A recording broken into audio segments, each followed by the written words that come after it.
You have been a thorn in my side for far too long, Avatar.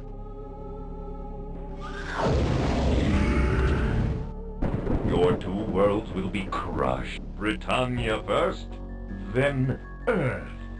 I shall parade you before their conquered peoples as the fallen idol of a pathetic ideal.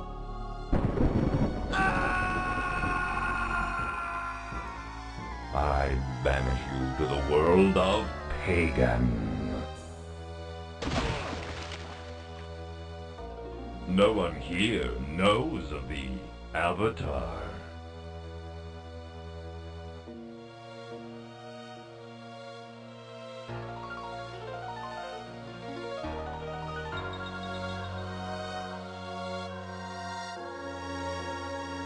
What's happening, Close?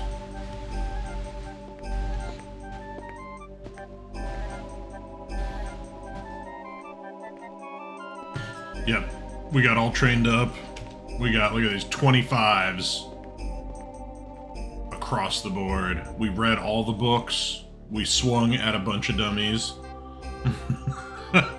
This is an old game from my youth.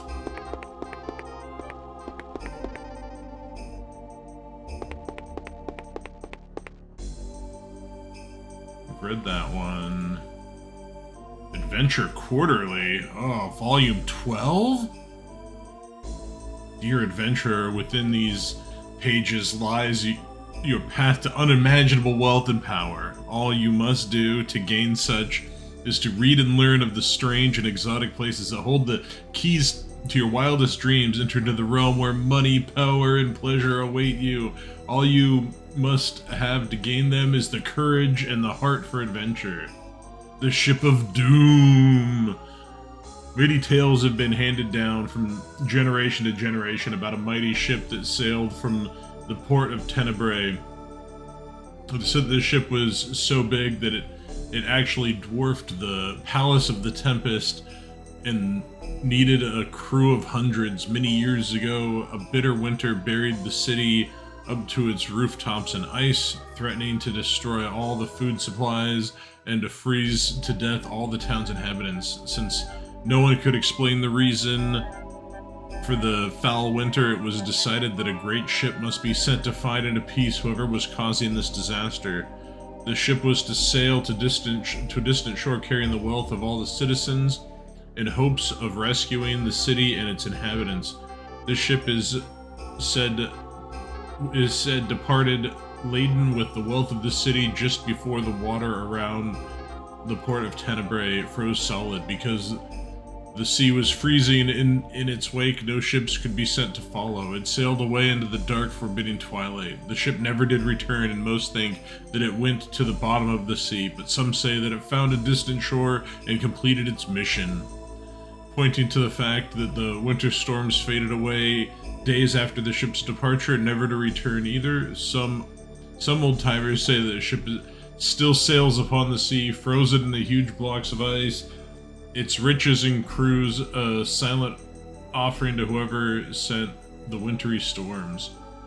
Though most will tell you that this is a myth, some of the older ones will swear that the story of the ship is true. To whoever is of sound heart and steady sword, the riches and dangers await you in the hull of the frozen ship, a ship that has sailed into the zone of twilight.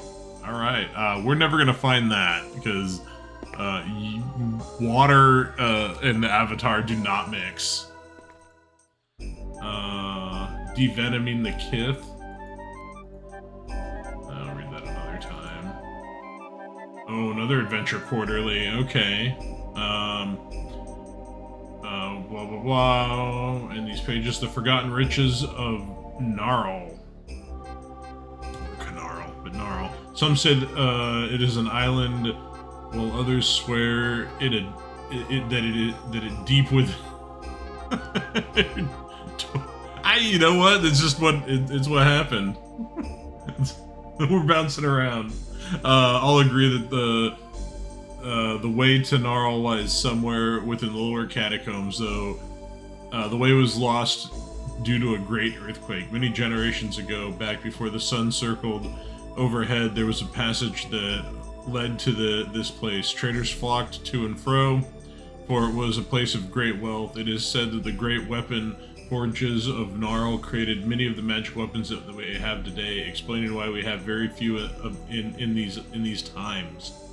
Other riches lie in the forms of spells. Gnarl was known to have had a great library in which many of the great spellcasters of the day went to study and record their findings. Some say the mage thief Vermin was and the enchanter Varkas studied there in their youth. Some say it was not an earthquake that shut the passage from the world of, from our world to Gnarl, but that it was sealed by magic. There's rumor that a sect was forming in the library, a sect of monks known as the Dark Brothers. It is said that these monks wish to, that's a lot of it was said, wish to keep the secrets and the treasure of Gnarl to themselves, though this is only a rumor. Many of the old books and the tales handed down from father to son mention the brothers below. Is this a reference to the Dark Brothers? It is said that this was to this magical. It said that that must be a way, like to buy a vowel or like to pick vowel, or a Y rather. Way to magic place lies deep within the heart of the catacombs. Only there you will find the way to both riches and glory and power, and he who is of sound heart and steady sword will be the one to find the passage to Gnarl. I don't think that actually exists either. What's this one? Oh, that was 12. We read that one. Close that. Alright, I think there's one other book over here. Oh, there's two other books over here. Earl of Arran, Lone Stranger. We read that one already. Honor Lost, we read that one too. Alright, I think we're done in the library.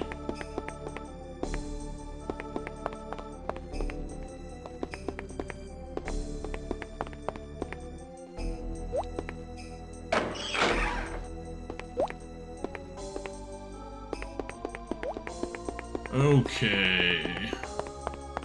Let's see. Do I want to go? I should throw you in the dungeon. But who will feed my children? Tavern for ale. Who's this guy? Hello. Hail. Good day to you, sir, and good day to you. May I know your name? I am Darian, the arms master and captain of the palace guard here in Tenebrae. And you? I'm Alistair. Well met, Alistair. Tell me about the palace. The palace is the home of our Tempest, the Lady Mordia. Tell me about Tenebrae. Ah, Tenebrae, 'tis the finest gem in this fair land. I have served this city and her leaders since I was a mere lad. As an apprentice in the guard, I welcome you, Alistair, to our fair city. Who are the palace guards? The finest fighting regiment in the land, but there is not much call for defense anymore. We mostly spend our time in preserving the peace. That is not to say that we wouldn't be ready if needed, though. Ready for what? Of course, you never know what those necromancers are up to, and we do have our fine Tempest to defend. Who is the Tempest? Why, she is the representative of the mightiest of Titans, Hydros. Hydros' visage is much too fearsome and powerful for the likes of you and I. So Lady Mordia serves as her representative. In exchange, Lady Mordia is able to wield some of the power from Hydros. Power. Why do you think we have fair weather all the day? With her share of Hydros' power, Lady Mordia is able to control the weather. 'Tis a blessing. It is. Who is Hydros?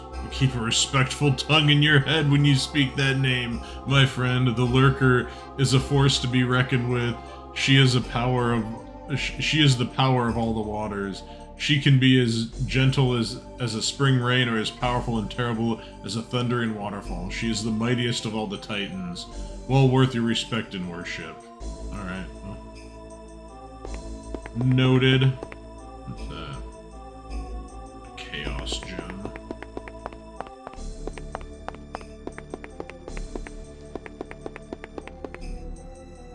A locked door, alright.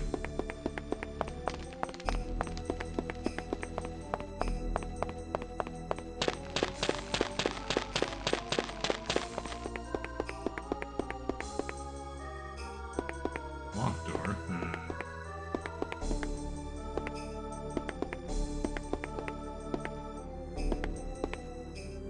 Should we be a bad avatar and try to steal stuff? Oops.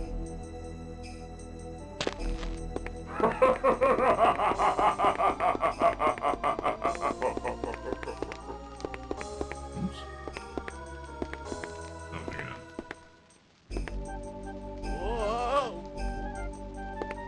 Ooh. Alright, we made it down. Locked door.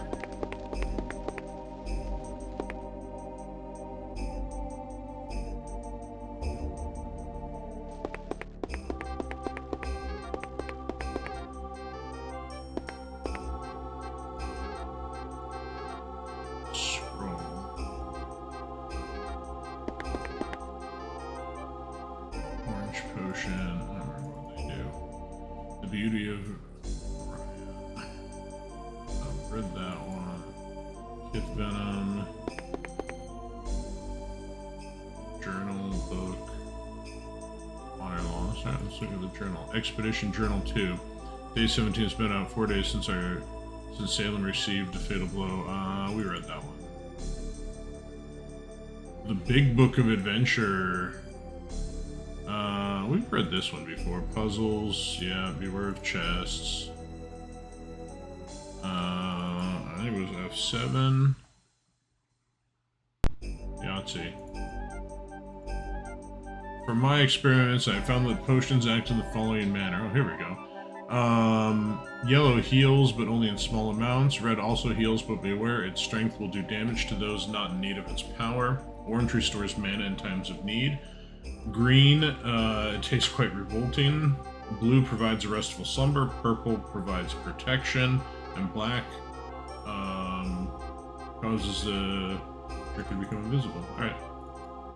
Well, I think we want some of these. Want those for sure.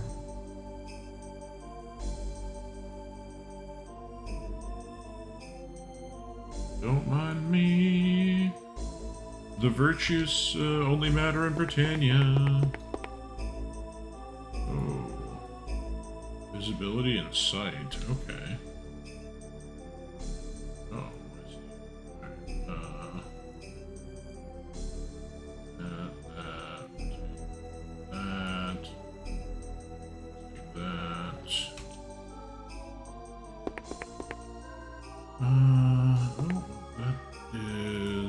Mace? Yeah, we don't have mace. We got a sword.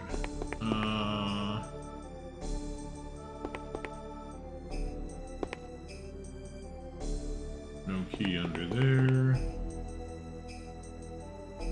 Hurricane. Wonder if that's booze or something like that.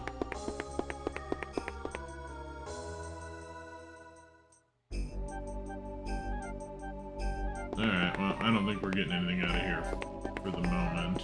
Or anything else out of there.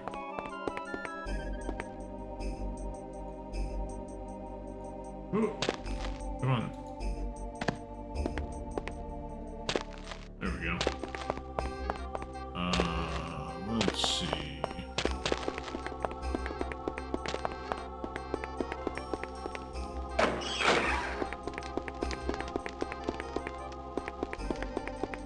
Who's this fella? Hello. Shh. Oh, alright. We read that one. Oh, liver.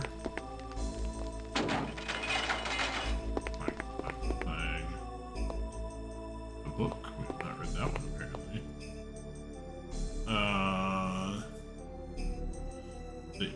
Ear of Aracorn, Volume 3. I think we're reading these in the total backwards order. The lone stranger slowly rode into the desolate village on the back of his mammoth. Wait, no, we read this one, the right?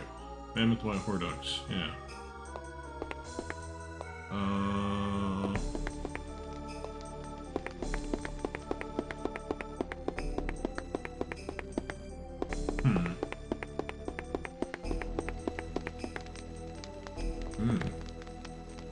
No, another lever here.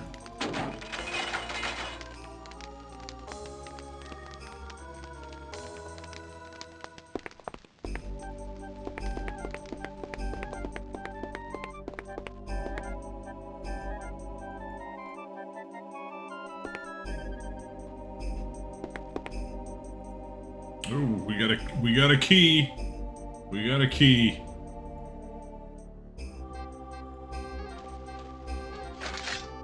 Wrong button.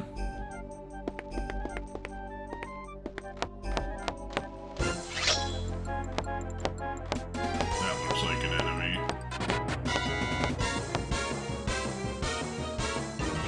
Oh, no, just a dead body. Trap detection. Trap destruction. Okay, alright. Those seem useful.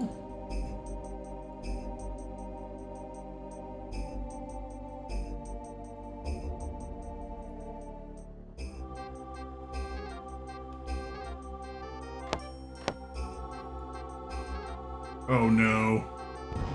Yep.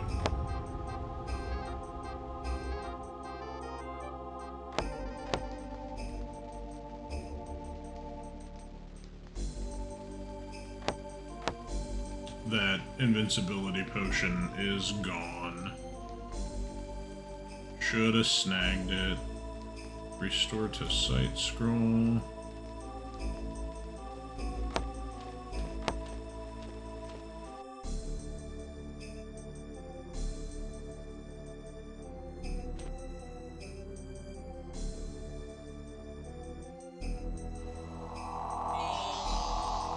Yep. That one is trapped.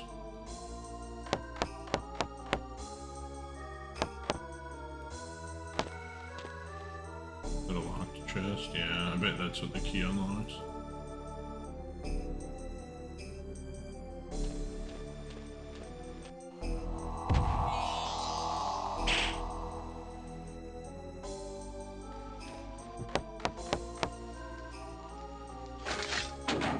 Oh, holy moly, that's a mess of scrolls.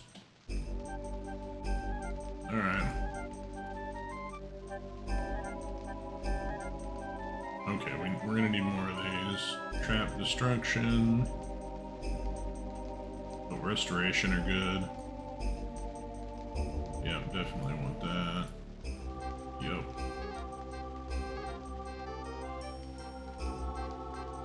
Scroll of healing's fine. Resolve detection. Yeah.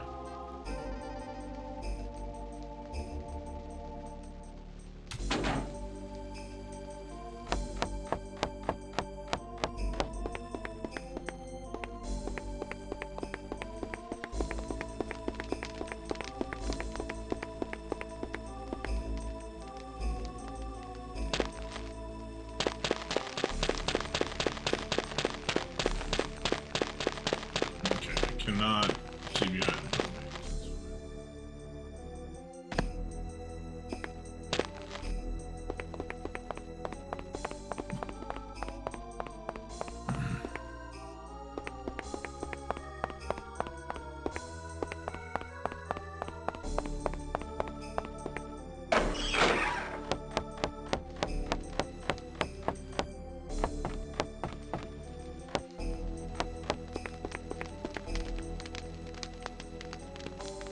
Who's this fella?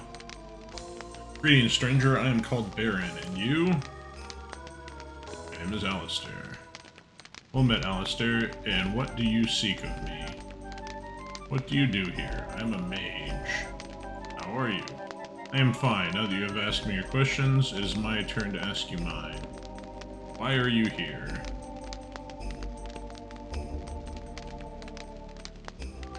Banished here. Oh, really? Who has banished you here? An evil being of immense power. What is this evil being called? It's called the Guardian. You speak blasphemy! The Guardian is the power that opposes the evil. When the Destroyer came, it was only through the Guardian's advice that we survived it all. Oh. Apparently he didn't like that. Did you forget something, Alistair? It does happen when the mind is overtaxed.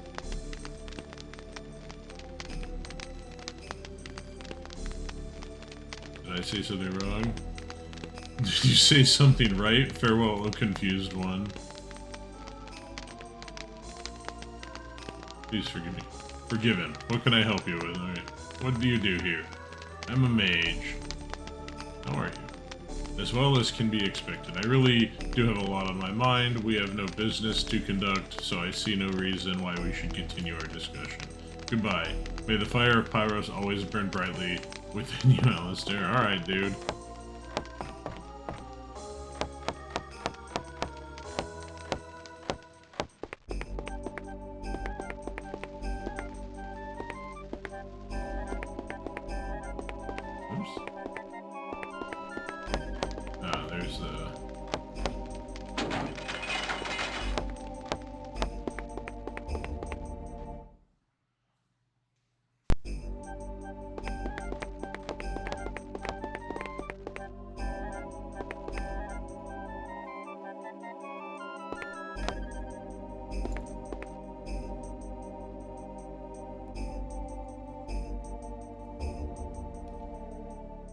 Uh-oh. Alright, don't do that in his house.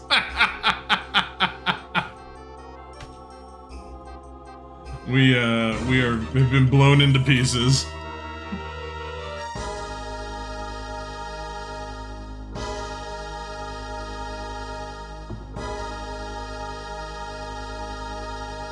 Here lies the Avatar, rest in peace.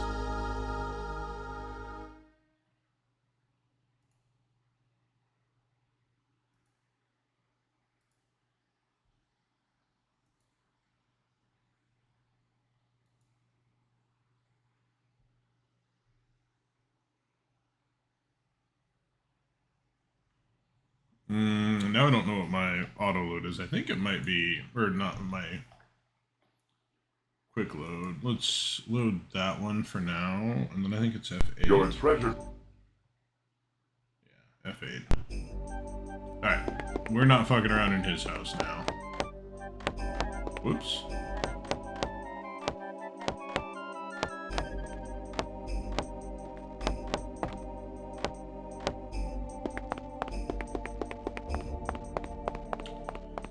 I think we might head north and go to the plateau. I feel like that's gonna... because I get the teleporter there. So... let's do that first.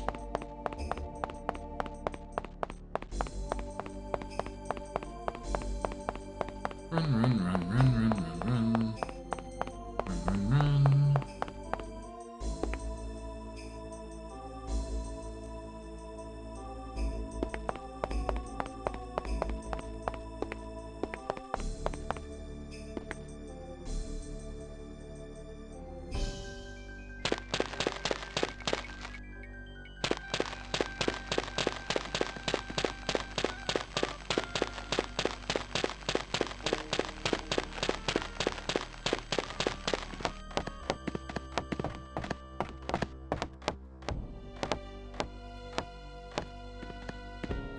Greetings. Hello, stranger. Pardon me, sir, but I ask that you treat me with a bit more respect here upon my own... Apologies, milady. Apology accepted, sir. I hope that was not too terse, and I was not too terse in my response. We certainly do not get many strangers up here. Allow me to introduce myself. I am Corinth, by what are you called? I am Alistair. I'm pleased to meet you, Alistair. You are welcome here. Corinth. I was named for my mother, who did not survive my birth. Father wished to preserve her memory by naming me after her. So you don't see many strangers. I rarely have visitors here. In the country, we do see that strange old hermit once in a while, though. What old hermit? I believe that his name is Mithrin. He goes into Tenebrae now and then for supplies, I suppose. No one knows much about Mithrin, but there are many tales about him. Father. Lou was my father, but he is dead now. Lou was a fine herdsman, but his devotion to his herd cost him dearly. Yes, long ago, Lou's herd was attacked by a kith. The kith killed Lou. Yes, Lou, it's an old name. It is rarely used today. In many ways, my father's name suited him well. What do you do?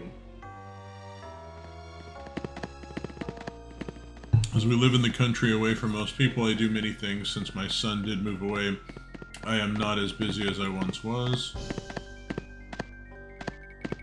Son.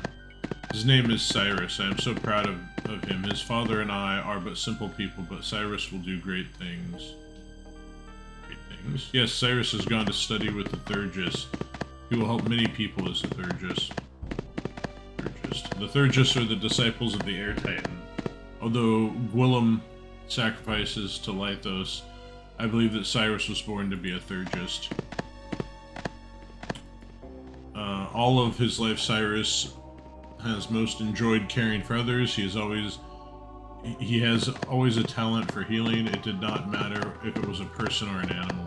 Cyrus would heal if it were sick. I knew that he was born to be a Thurgis, not to spend his life on a farm. Even animals.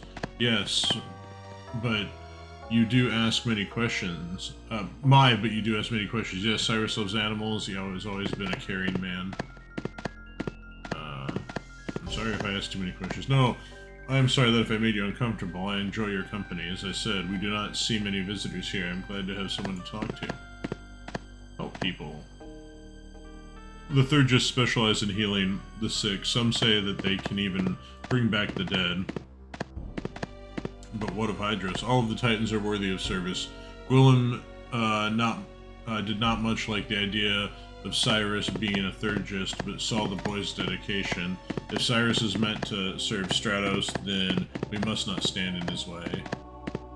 Not at the farm. Gwillem wanted very much for Cyrus to follow in his footsteps at the farm. I convinced Cyrus that his future was more important than his father's traditions. All of the Titans are worthy. By that I mean that all the Titans are great powers. They do not.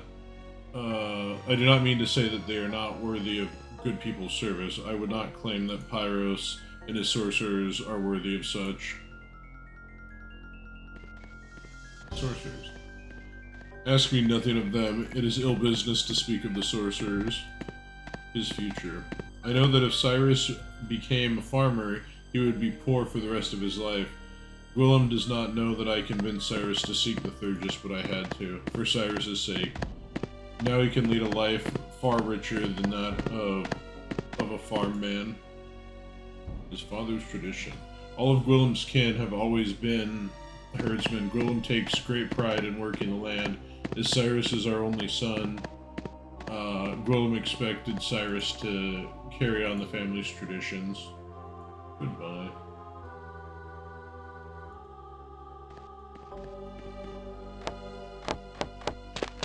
Farewell. Oh, there's a kid. Oh, God. Fuck off from that guy.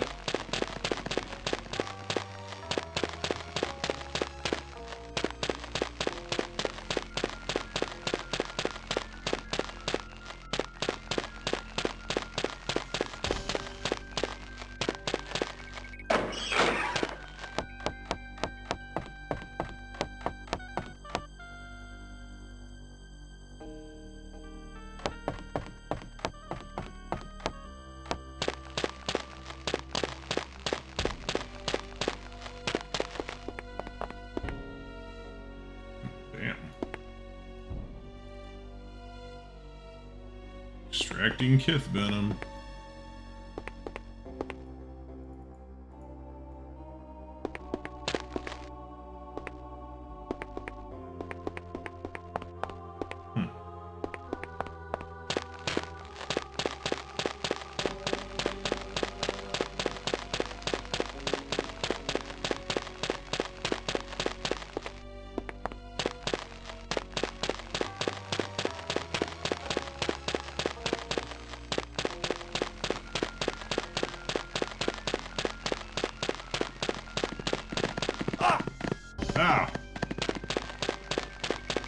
Fucking running into giant fucking cow lizards.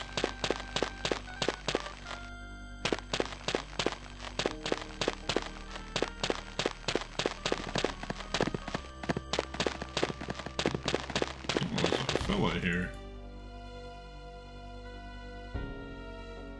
Greetings, friend. I am Gwillem. How fare you?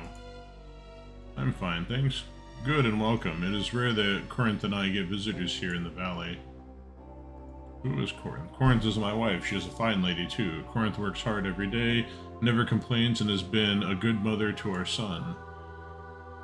Oh yes, I met your wife. Quite a lady, that Corinth.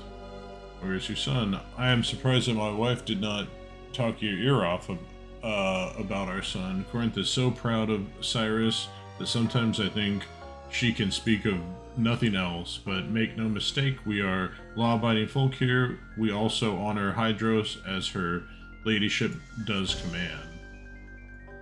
Talk my ear off. I love Corinth, but if you give that woman a chance, she'll talk the legs off a Kith when it comes to the boy. Truly, she has told you that Cyrus has become a Thurgist. Law-abiding folk. That is correct, sir.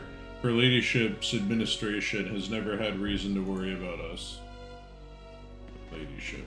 A ruler, Lady Mordia, you need not pretend that you do not know the lady, but be assured that I have always lived well by her mandates. You can tell her ladyship that all is well in the district.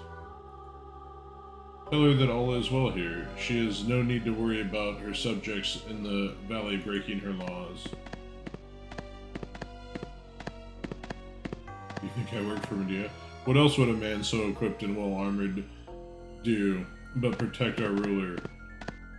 But do not think that that is the reason why I've taken the time to talk to you. I welcome the company of others. Well, that is your business, friend. It is not for me to pry into your life. You're her subjects too, but of course, and happy to be so. Alright.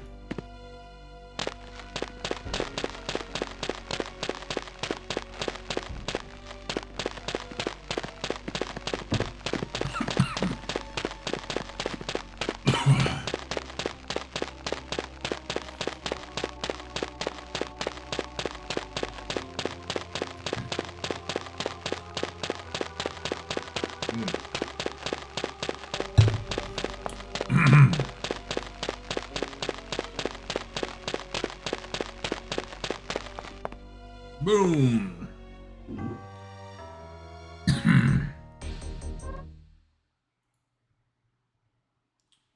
Alright, overwrite this to the old man.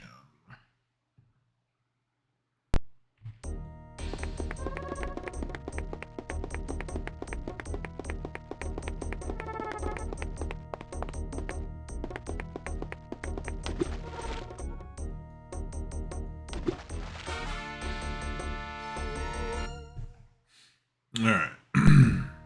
What? What? What?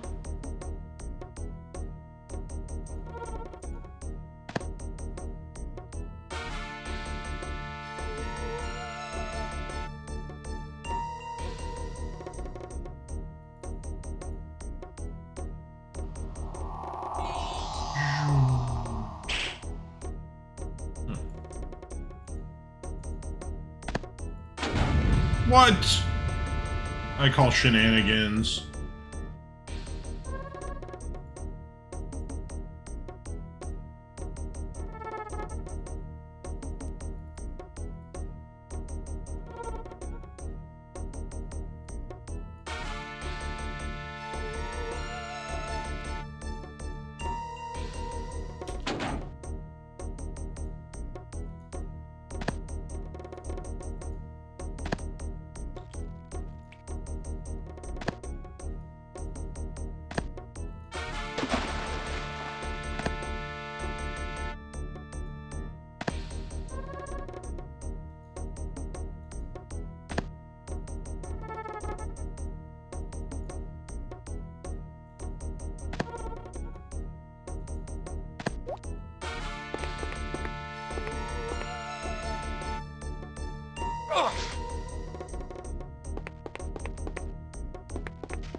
Healed up.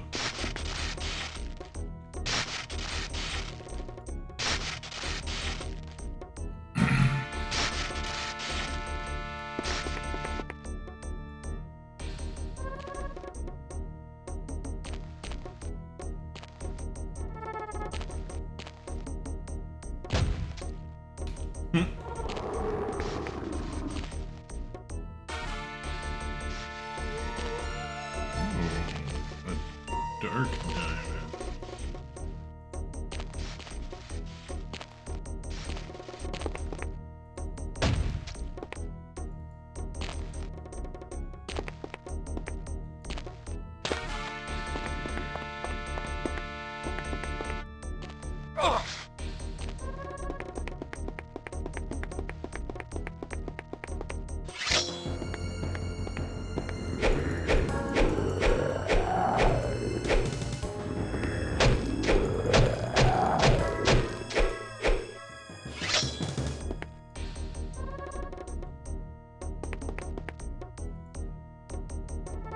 Take that.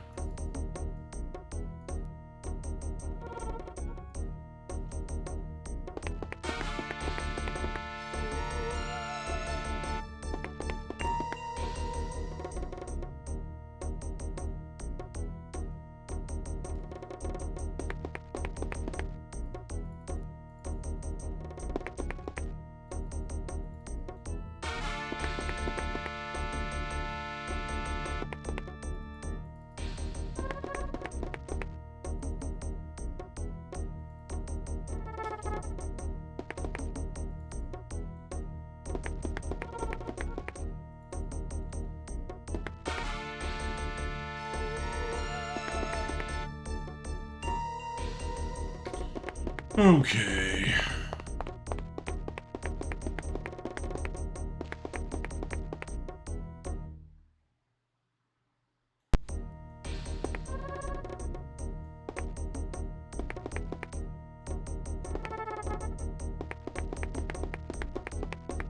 There is no escape from this prison. Ooh. We already have that armor, but what's in the backpack? I don't think I need any more of those. Okay. So we have a skull, and a skeleton in front of those.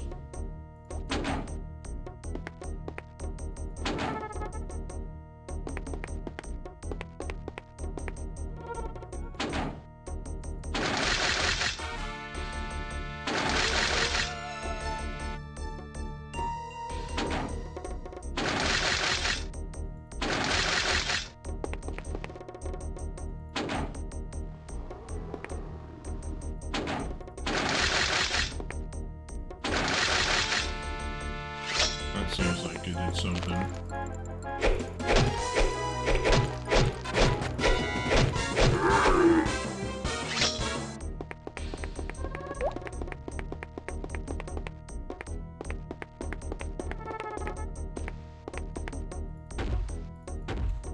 No, that didn't do anything.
Oh, you know what I might need to do?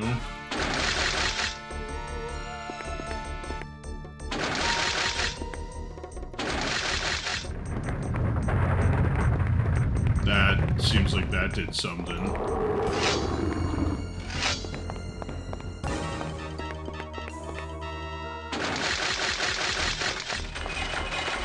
Yep, that sure did it.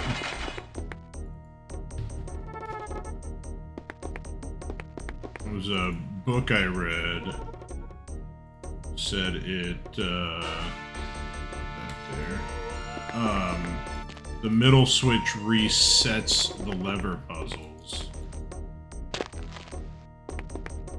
So I think I basically got it, but then it reset itself.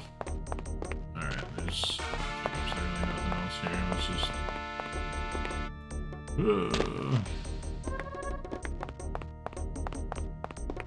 Alright, now we made it through. Oh, let's hit a quick save there.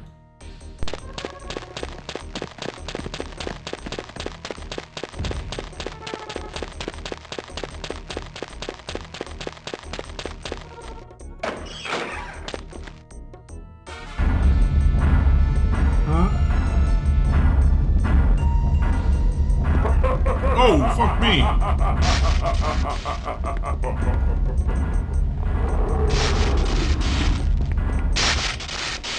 No, I didn't get any potions, oh well.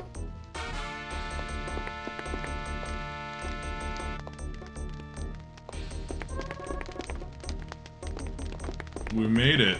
We're here.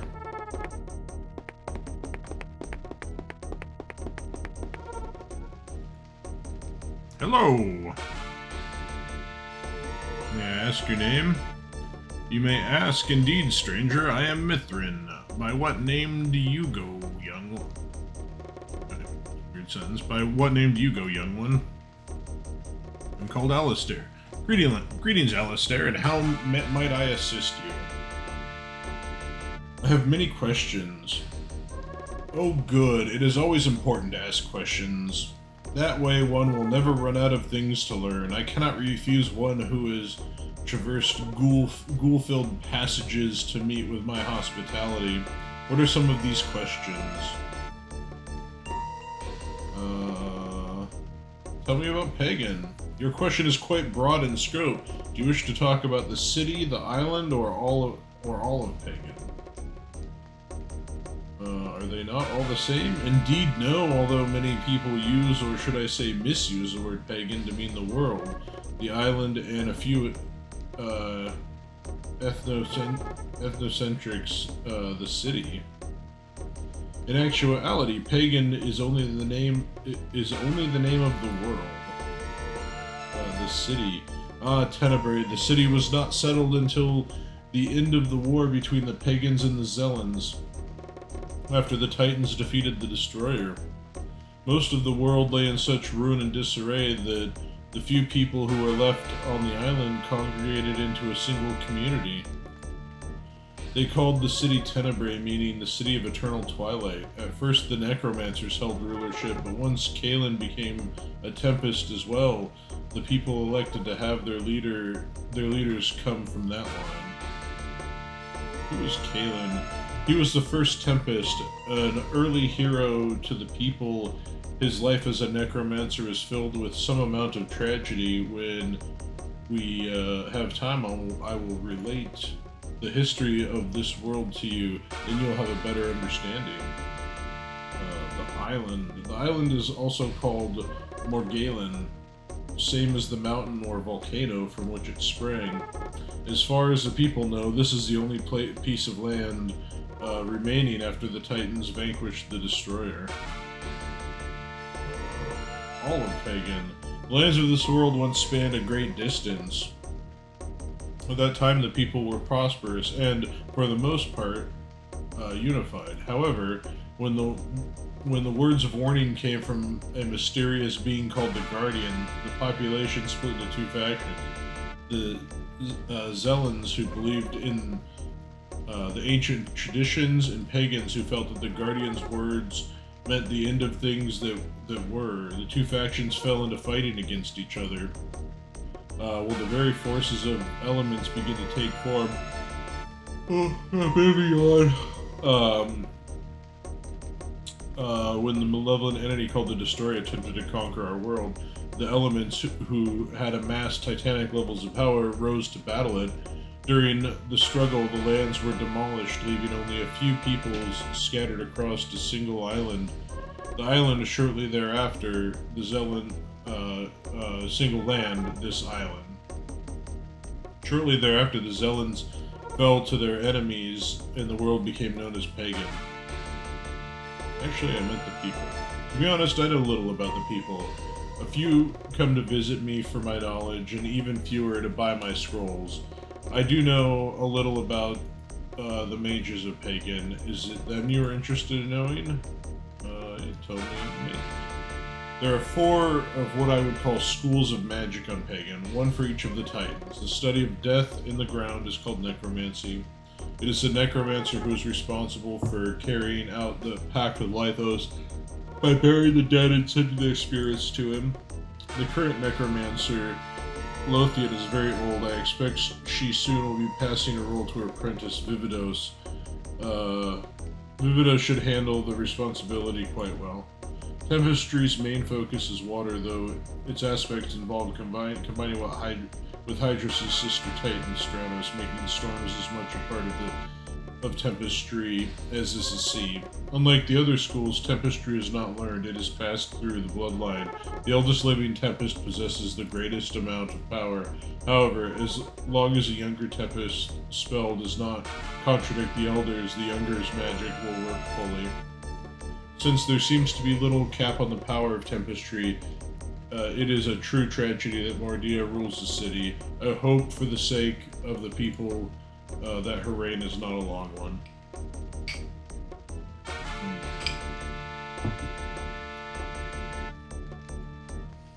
Stellus was the first follower of Stratos. His order of enlightenment teaches Thirdry, the study of the winds. He is a good and learned man.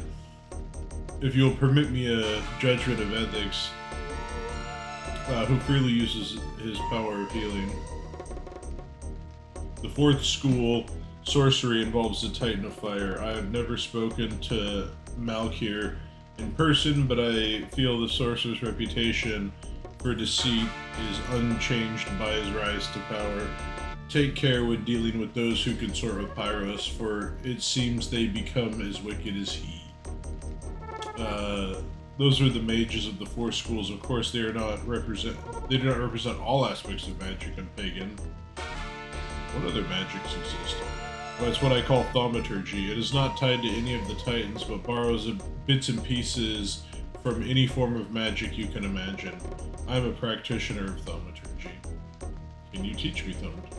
You are not ready yet, my friend. Perhaps with a little more time to adjust to this world, you will be prepared.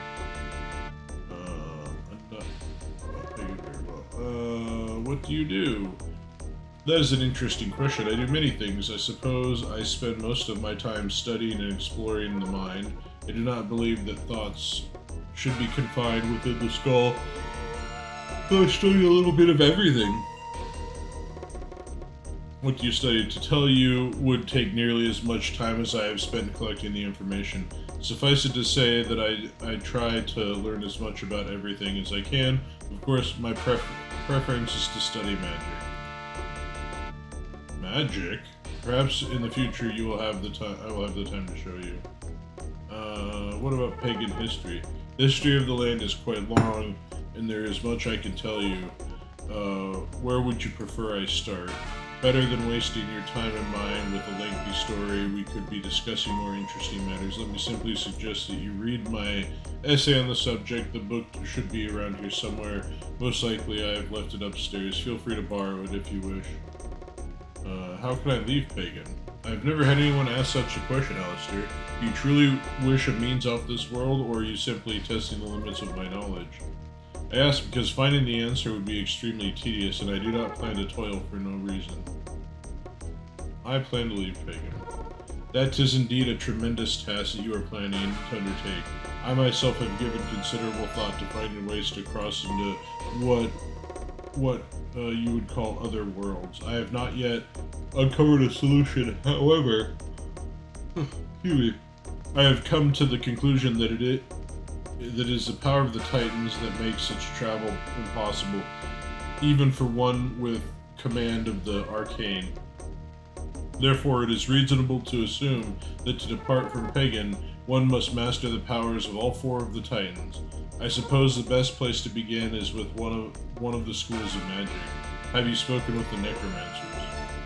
No, I have not. Then I suggest you begin with them. Speak with Vividos about becoming his apprentice once Lothian has passed on her powers to him. I realize that the thought of dealing with the rituals of death may seem distasteful, but I expect it is something to which you must become accustomed to if you wish to succeed. Where are the necromancers? They reside in the cemetery. I believe you will wish to take the east road from the city. I suggest you walk with care, for many of the walking dead also reside in the graveyard. Goodbye. May you farewell, stranger, to this land. If there is anything in my house that will aid you in your journeys, feel free to help yourself. Wait, before you go, my friend, I wish to give you 2 items that I believe will assist you in your travels. The first is an item of recall I acquired many years ago. When you find yourself in trouble, you may use the item to teleport to my front door. Throughout the world, there are other discs to which you can also be transported if you wish, providing you can visualize these places.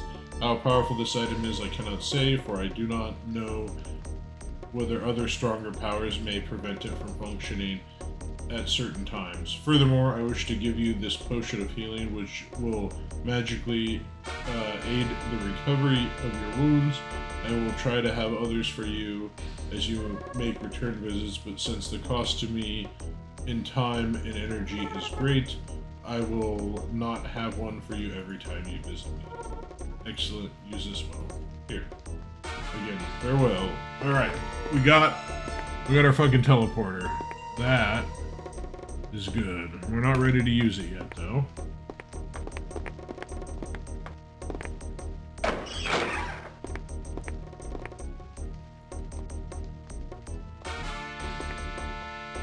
Hold on. F7. We'll just leave this here. And we'll take this little guy. And, you know, old man don't need money. We can also use a better one.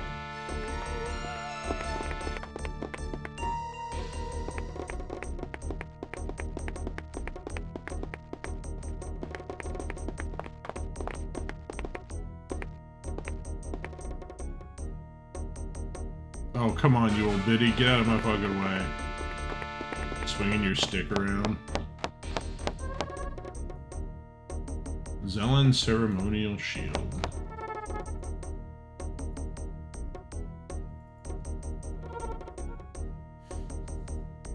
Regents of Thaumaturgy by Mithran.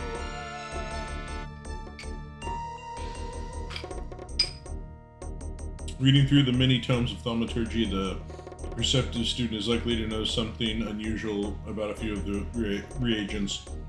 While a novice to any school of magic will find the names of most reagents unrecognizable, the range of thaumaturgy are confusing for a simple reason. A universal collection of words and rituals must have a universal set of material reagents components that cannot be limited to a single dimension. Thus, the unusual reagents, the casual reader will focus on the obvious question: what are these creatures? A dragon, a newt? How many wings does one of these bats have? However, the trained mage will know that such details are irrelevant, since magic is simply the manifestation of the caster's will, rewriting the present.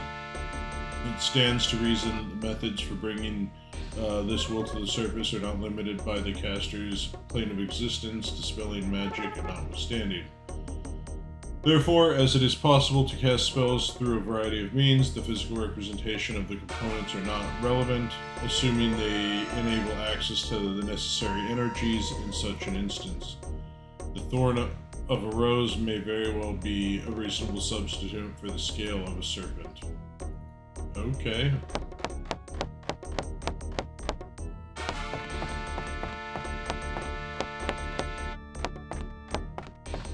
Nice to send his best, Chadatar.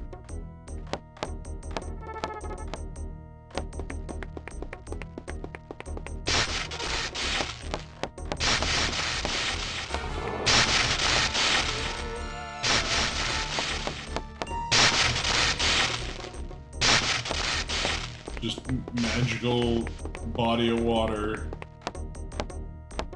Just chilling in his house. I mean, it's probably how he feeds himself, I guess. Alright, let's see what we got here. What's this book? The History of Necromancy, Volume 1. Oh my gosh.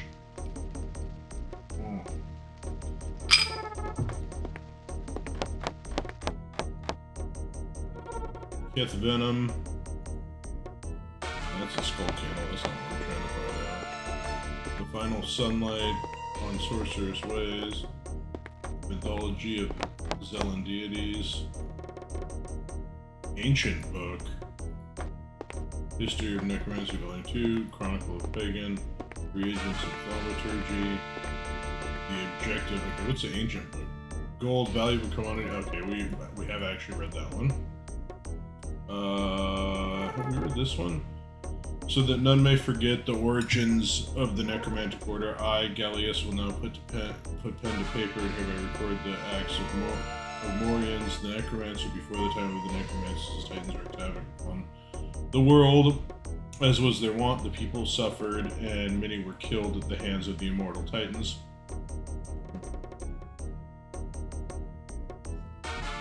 The most terrible and powerful of the Titans was Lythos, the Titan of Earth, called the Mountain King.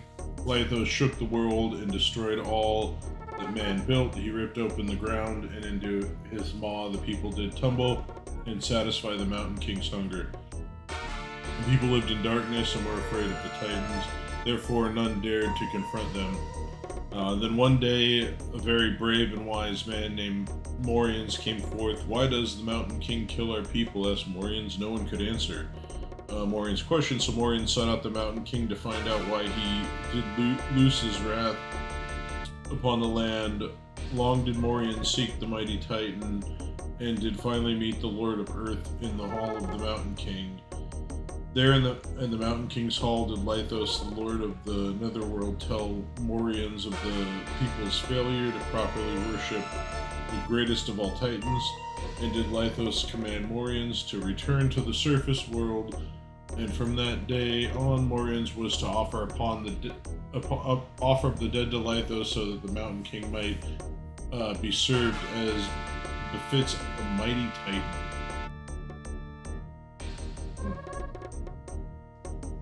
Morians returned to his service world and carried Lythos' message to the people. Since that day, the people of the world may choose to worship whichever Titan they so desire while they live upon the surface of the world. Yet when they enter the grave, all become Lythos' subjects for the rest of eternity. The people accepted Lythos' command, and the Earth Titan did cease to ravage the land, and the people who did live upon his back. The Mountain King did make Morians his necromancer, and thus did teach Morians the magic and the power of the necromancer. Long did the wise and brave Morians serve Lythos, but as the way for all mortals, Morians did grow old and sick, knowing that he too must enter into the grave and join his lord in the netherworld. Morians consulted Lythos on who should follow him as necromancer. The Lord of Earth did instruct the servant to find a suitable and worthy person to follow in Morians' path and to become Morians' successor. When Morians did die, thereby did Gallius of Tenebrae become the first scion in the necromantic line. Before Morians' death, the Mountain King chose to reward Morians for his service. Lythos taught the necromancer the ceremony of eternity, by which the necromancer would be allowed to pass into the halls of eternity and sit at the right hand of the Titan and counsel his eternal lord. Then Morians did return to the surface for the last time. He did teach the ceremony of eternity and I in turn did send him to the Mountain King. This is so done and written by my hand upon my day of confirmation by Lythos, Lord of the Netherworld, the Mountain King, mightiest of all Titans, Gallius of Tenebrae, Necromancer. The Chronicle of Pagan, a treatise on the glorious history of this foremost society. There's little in the world more refreshing to me than the knowledge I remember in my youth, hearing tales of legendary times, unexplored places, and fantastic beasts. I constantly pestered my parents and instructors with an endless number of questions. How does this work? Why did they act in such a manner? Where can I find these plants? My thirst for information was, nay, still is, insatiable. I spent hours at a time investigating all I could about my surroundings. Unfortunately, as I realized early in life, I lacked much of the way of physical prowess, making exploration difficult. Imagine my pleasure when I discovered that not only did life itself teach me things great and wondrous, but the myriad of ancient tomes could offer nearly as much. It was then that I elected to dedicate this humble life to fulfilling my mind and library with all the knowledge I could. Thus, I humbly add these words to the collection of wisdom that already fills the multitude of bookshelves throughout the land. I hope my work may someday imbue curiosity in the hearts of others. Objective history of pagan. Here we go. This is the one that he told us about. Alright, the objective history of pagan by Mithrin. You got a drink here.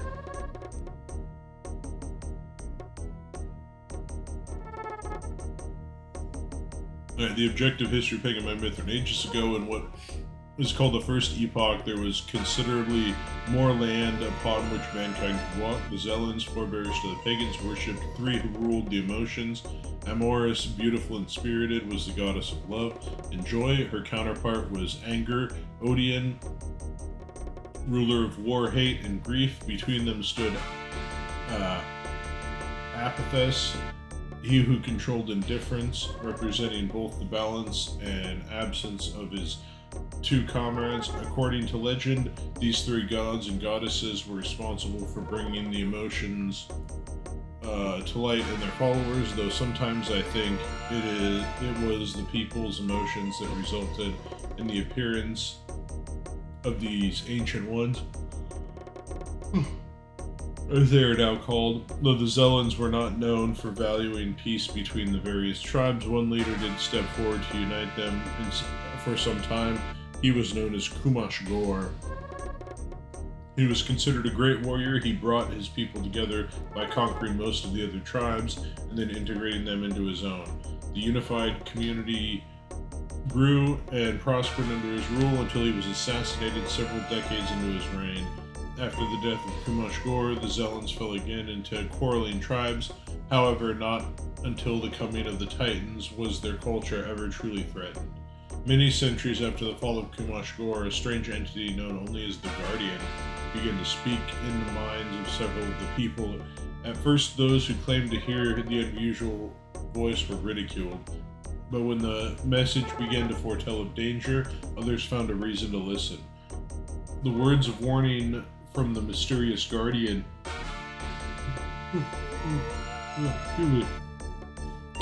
came as much as shock to the Zelans and to the Ancient Ones. No one had ever heard of the champion of evil called the Destroyer, nor were they certain of his designs upon the world. However, the few people who learned of the Destroyer spread their message quickly. They constructed the great temple with the black obelisk, while the Ancient Ones commanded those who still obeyed to wage war against the new religion. The followers of the new order became known as pagans. As they were directed, they began to concentrate their worship through the black obelisk, choosing the very elements of earth, water, air, and fire as the objects of their worship. Soon the elements began to form into actual beings of tremendous power. When the destroyer finally appeared, the four beings, the four titans as we call them today, rose up to fight it. During the terrible battle, the world was ravaged as the skies darkened overhead. The lands were torn apart by earthquake and liquid fire, and the seas overcame by raging storms. The battle was long, but the Titans emerged victorious. The destroyer was no more, however, the world still lay in ruin. The few people who remained gathered on this isle, which they named after the island's volcano, Morgalen. It was a something time. The Titans began to fight amongst themselves for power. The wars between the few surviving Zelans and the pagans continued. It was apparent that something had to be done, yet the question of what filled everyone's mind. After the defeat of the destroyer, the people were faced with a great many problems. The wars between the pagans and the Zelans were costing many lives, while the bickering Titans seemed almost worse than the destroyer threat that they had so mightily eliminated. Foremost on the minds of the pagans was how to handle the Titans. No simple task, I assure you. Knowing they could not best the four, nor wanting to since they considered the Titans their saviors, the elders elected instead to bargain with the elementals. They built 4 areas and made them sacred to the Titans, one for each. A mountain named Morians went to the hall of the Mountain King, the sanctuary of Lythos. He spoke to Lythos and begged for the quakes to end. Lythos agreed but demanded that he receive a boon in exchange. He bade that the people would be given to him upon their deaths to serve him eternally in the pit of death. The idea of burial was first introduced as a means for the people to be conveyed to Lythos. Both sides accepted the pact, with Morians granted the magical powers necessary to honor the pagan half of the bargain. But as Morians began to feel the effects of aging, another pact was formed whereby Morians could pass on his abilities to subsequent necromancers, the term given to the mages responsible for sending the dead to Lythos.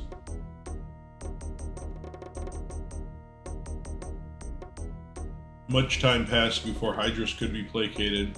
The hero and necromancer Kaelin found love with his apprentice, yet the lurker displaced that. Unlike her brother Titan Lythos, she had not the worship of the people chose to take from Kaelin his beloved.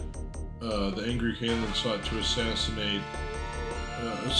the assistance of his patron, who was quite willing to assist in vengeance. Lythos told a substance called Black Rock, which could be used to seal Hydros within her temple, for Hydros could not use her waves to wear down the mineral. Using his necromantic powers, Kaelin reshaped the Black Rock around the temple and trapped Hydros inside, preparing to use the substance to completely remove all traces of water around the Titan. Kaelin was stopped by the lurker's pleas. In exchange for her life, Hydros agreed to return the body of Kaelin's betrothed and confer some of the power of Tempestry, the magic of storms and water, upon Kaelin and all of his descendants. In addition, offered the Titan, she would end the torrential rains, trapped even still in the defiled temple of flowing waters. Hydros remains appeased. More years passed, and a wise man named Stelos was contacted by Stratos, Titan of Air, in the form of a mystic voice. She gave him the power to heal the sick and wounded. Kaelin learned of Stelos' abilities and visited the elderly man. He brought with him the hopes of returning life to his beloved. Stelos spoke with Stratos and was told that much time had passed since the spirit was with the body. Only a great cost could she be resurrected. A giving man, Stelos agreed to pay the unknown fee. He sent his spirit deep into the realm of air and saw many unusual things. Finally, as the wizened man came upon a great brilliance, his body's mouth opened on the ground below, breathed life into Kalen's beloved. He returned to his material form only to learn that he had forever lost his vision. So thankful was Kalen that he called upon the ground to form the foundation for a building which Stelos happened to have opened as a place of study for those who wished to learn the tenets of air. In addition, Stratos granted one further boon to the kind and gentle Stelos, that of immortality. To this day, Stelos aids and teaches the magic of Thurgy upon the formation at Argent Rock Isle. Centuries after the great miracle of Stelos, 5 Thurges sought to quell the raging fires of Pyros, Titan of Fire. They took their knowledge of history, never forgot the value of studying the past. My friend, never forget the value of studying the past, my friend, and speculated that Blackrock might be used against Pyros as well as Hydros. Oh man, this is a long-ass book.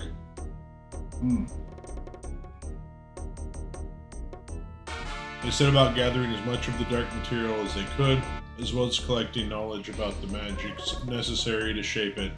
Drawing a pentagram upon the ground, the 5 began to call upon the Lord of Flame as ready to offer a sacrifice.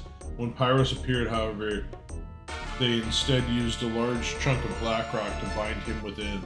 Trapped within the fragment, Pyros was unable to hurl fire from the great volcano, and to this day must perform the minor requests of those who possess the black rock. I am saddened to say that the sorcerers, as they are now called, are misunderstood and feared, nay, loathed by most pagans. Considering the dangerous tasks performed by their predecessors, it is a pity that such people would be hated so. The effects of ignorance. Holy moly, that was a read.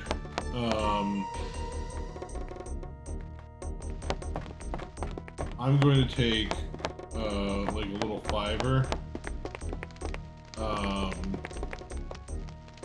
and get a little bit of water and I think a little snack, so we'll be right back.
Oh, fucker.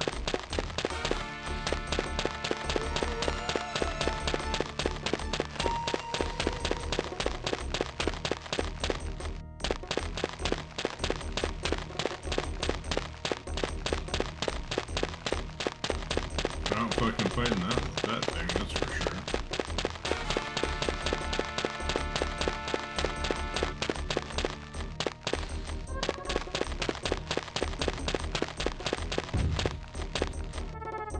Oh my god.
Oh, we just fucking died. I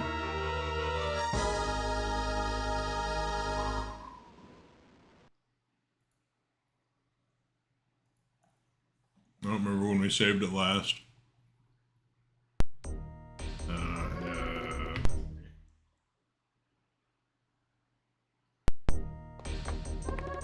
Oh, right before we stole from the old man. Perfect.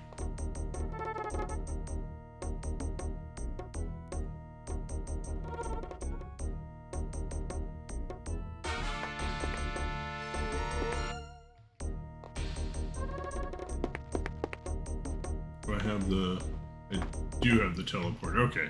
So we're not going to bother reading all that bullshit again. Nice to send his best, Chadatar.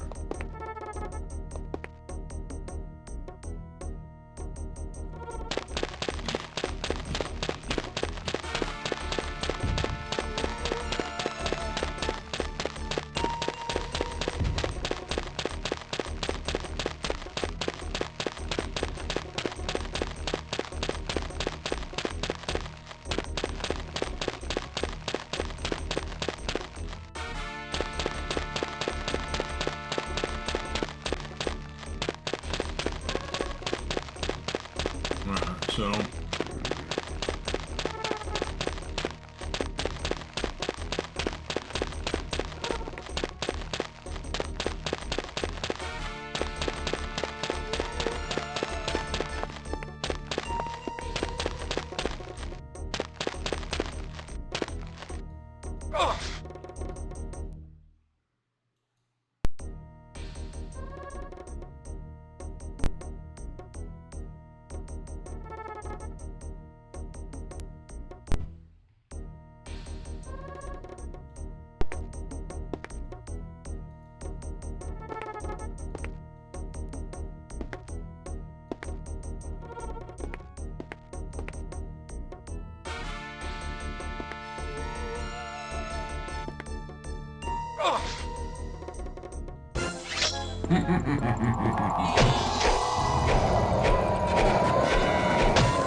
that was a whole lot of nothing.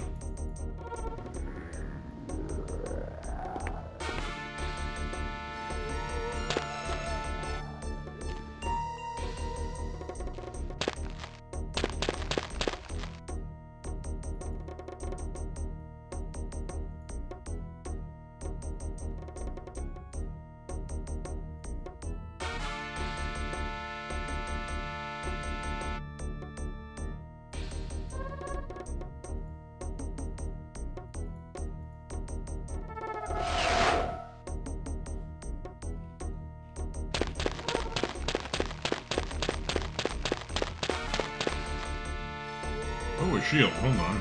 We don't have one of those yet. Wow.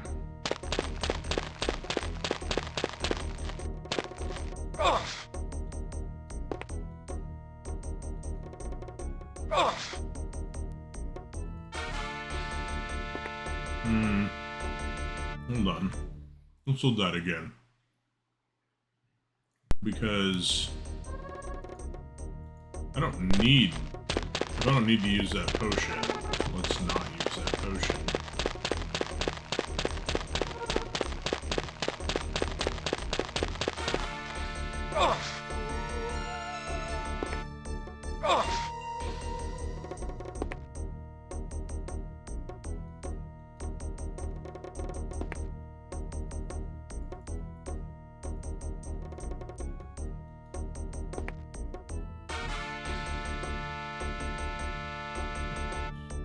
Take that whole ass thing. God damn it.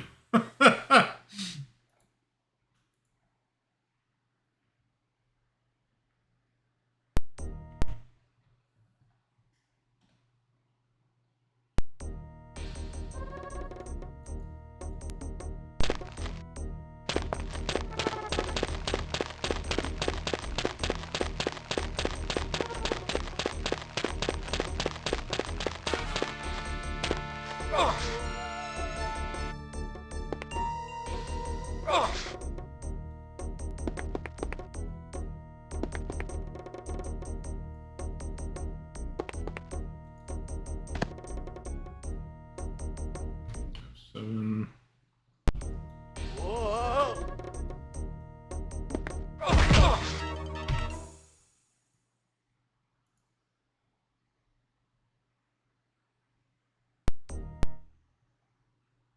Alright, we gotta find the right spot to jump to.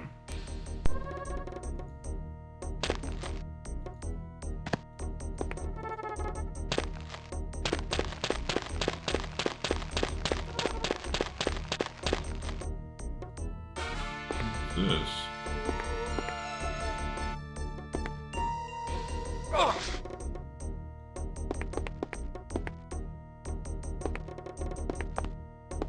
Apparently nothing.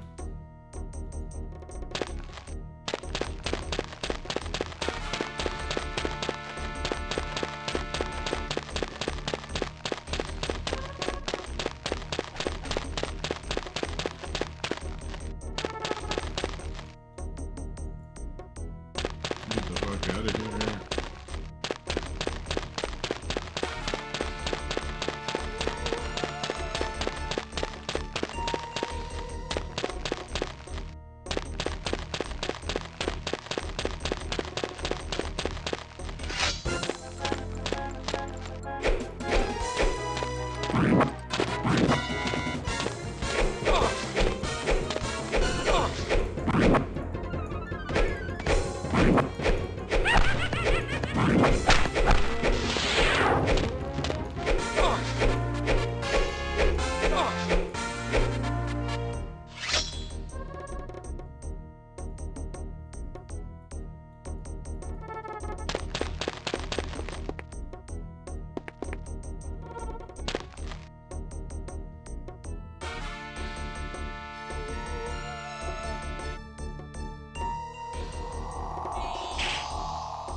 Okay.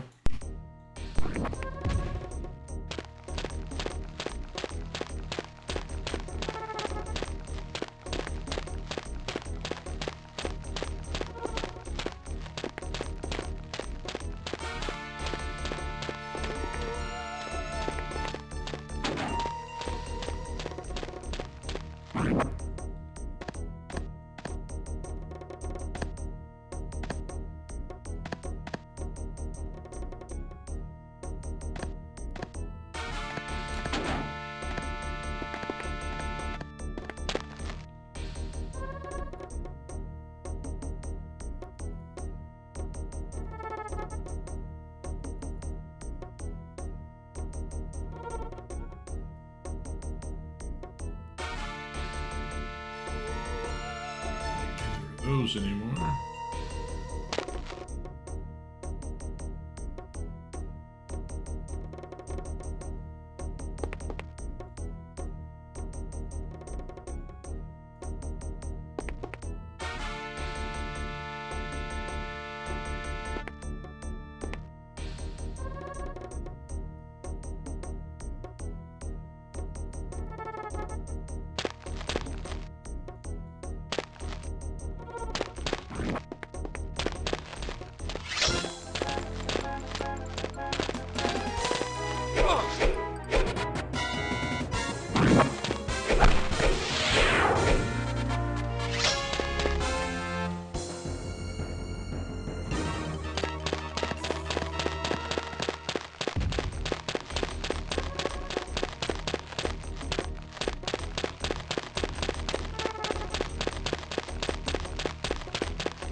well, I think we kind of found everything we could. Oh, I did not want that in my backpack.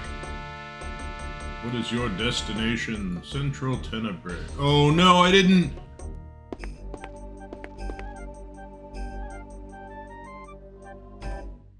I didn't get the one in Mithrin's house. It's okay.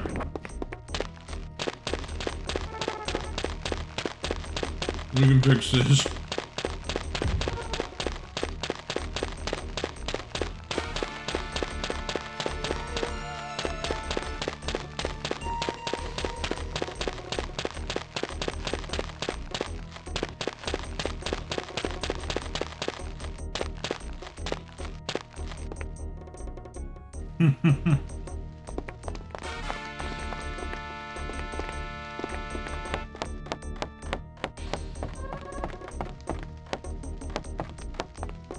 Alright.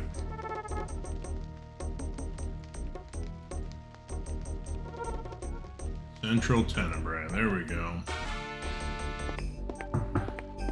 Okay. Well, I think we're going to call it here for now. So we got to go to the Necromancers next.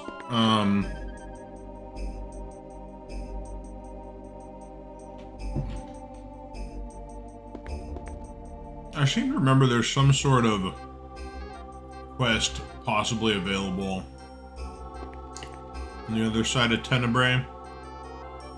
So I might go do that first. I think it's like some, you can get some magic armor or something like that. Anyways, hope everybody has had a good night, and thanks for watching. We do have to save this though. Oh, hi someone. I don't know how long you've been here, but if you just got here, hopping is I'm logging off. Yeah, I feel like there's a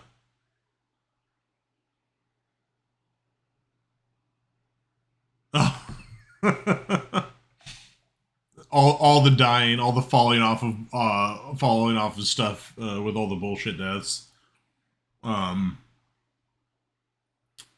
Yeah, I feel like there's another magic. Well, I know where the striker is. I remember where that is.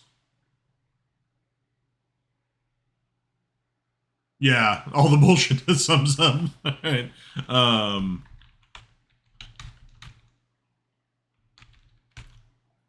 Yeah, I let's see. I'm trying to remember. I think I have to go to Western Tenebrae and talk to.